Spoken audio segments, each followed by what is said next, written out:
Hey guys, I'm Nisha Homi. Today I'm sharing a quick and easy healthy Ragi Ladoo recipe, a perfect healthy treat for the whole family. So let's get started with the recipe. I'm heating my cast iron kadai and I'm adding in 1 cup of sprouted ragi flour, and I'm lightly roasting the ragi flour on low to medium flame. Now the reason why I'm using sprouted ragi flour is that once ragi is sprouted, the vitamin C levels tend to increase, which leads to easy absorption of iron into the bloodstream. Also, sprouted grains helps in better digestion and in better nutrient absorption. Once the ragi flour starts to get heated up, I'm adding in 1 tablespoon A2 desi ghee. Roast the ragi flour really well or until you start to get a nutty flavor, and you will also notice steam coming out of the kadai once the ragi flour is nicely roasted.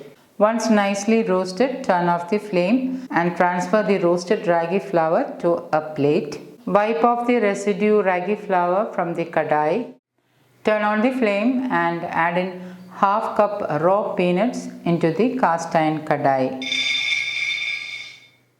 And lightly roast the peanuts on medium to low flame. Once the peanut starts to roast, I am adding in half cup grated coconut and lightly roast the coconut along with the peanuts. Lightly roasting the coconut is entirely optional. If you plan to store the laddus for a longer period, you may need to roast the coconut a little longer. If you don't plan to store the laddus, you can totally omit roasting the coconut. I plan to store the laddus for up to a week, hence I am lightly roasting the coconut. And once the coconut is lightly roasted, turn off the flame and transfer to a plate. Always check the description box below this video for more details and tips. Allow this to cool down completely.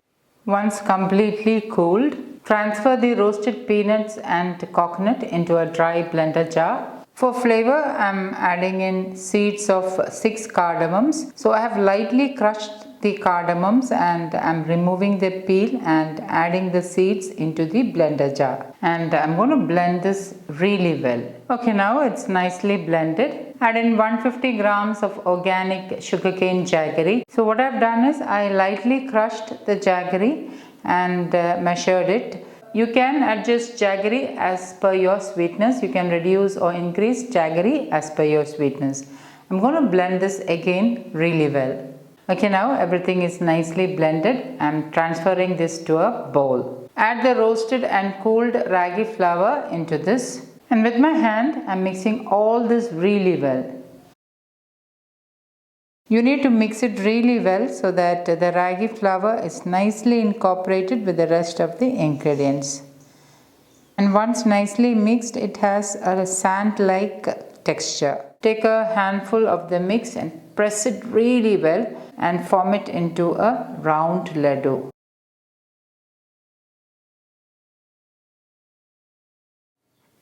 Just roll it as tight as possible so that it forms into a tight but soft ladoo. So guys, do try this healthy ragi ladoo and let me know in the comments how it turned out. Thank you for watching, and until next time, take care. Bye bye.